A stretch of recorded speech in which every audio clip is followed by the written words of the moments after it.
And that breaking news, we're now learning one person is dead from that crash on 96 and I Streets earlier today.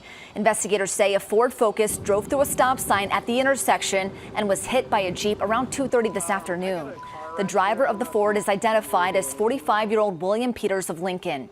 He died shortly after arriving at Bergen Mercy Medical Center. The driver of the Jeep was treated at the scene for minor injuries.